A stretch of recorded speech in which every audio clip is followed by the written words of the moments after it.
chez vous. Bonjour.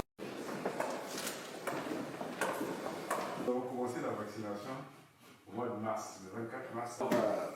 Vous êtes chez vous, hein, vous êtes bienvenus. À la ville, Oui. bien sûr, vous êtes militaire d'origine, je pense. Exact. Voilà, donc la responsabilité. Donc, et aujourd'hui, vous arrivez au poste le plus sensible. Exactement. C'est ça. Voilà, le président dit, bon, il faut un général. Bien la symétrie. Alors, nos relations ne datent pas d'aujourd'hui. Encore cette coopération, monsieur le ministre. Mais si je suis ici, c'est pour qu'elle avance. Alors qui ont ralenti un peu, nous avons été à la fondation. Vous avez vu le docteur Kali? Je vous remercie de me donner l'opportunité de m'exprimer devant votre caméra. Je suis venu rendre visite à mon frère du Maroc, et vous savez que le Maroc et le Congo entretiennent des relations d'amitié, de fraternité depuis des longues dates, et qu'aujourd'hui ma présence ici, c'est pour raviver cette flamme d'amitié et de fraternité, et particulièrement dans le domaine de la santé, voir avec mon collègue, mon frère, quelles sont les pistes de coopération que nous devons renforcer, parce que déjà il y a une base de coopération. Nous avons des étudiants congolais, des médecins congolais qui se forment ici, et nous évacuons de manière assez régulière nos malades ici, dans les hôpitaux, dans les cliniques marocaines. Et donc c'est une visite pour renforcer l'amitié et la coopération. Nous avons beaucoup échangé sur divers aspects, et nous pensons qu'à l'avenir, nous allons développer cette amitié. Et aussi, nous avons échangé sur les questions communes aux pays africains. Vous voyez, l'Union africaine a créé l'agence des médicaments, l'agence africaine des médicaments. Et dans ce sens, nous avons parlé de l'animation de cette agence. Et très bientôt, en juin, il y aura la réunion au niveau de l'Union africaine. Il y a un enjeu. Nous avons parlé de cela, bien sûr.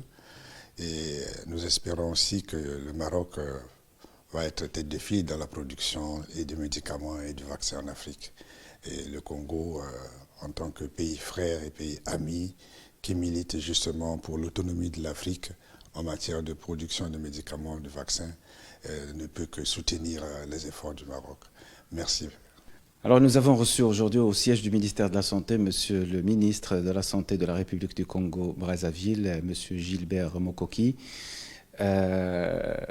C'était une réunion très fructueuse dans le sens où nous avons débattu plusieurs questions communes et bien sûr parler un peu bien sûr des axes de coopération qui partagent nos pays amis et nos relations séculaires qui ne datent pas d'aujourd'hui, qui datent de longtemps.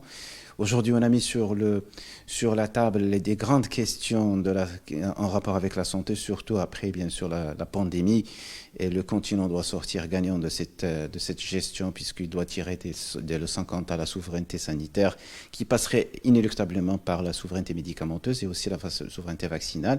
On a mis bien sûr sur la table aussi la question bien sûr de l'agence de médicaments que l'Union africaine a voulu bien sûr créer et l'intérêt bien sûr au Maroc de porter bien sûr cette candidature à un niveau très important puisque nous tablons sur Inch'Allah, avoir bien sûr gain de cause par rapport au siège de cette agence de médicaments. Monsieur le ministre a été bien sûr très motivé pour appuyer la candidature du Maroc dans ce sens, surtout qu'il y va de nos intérêts communs et mutuels.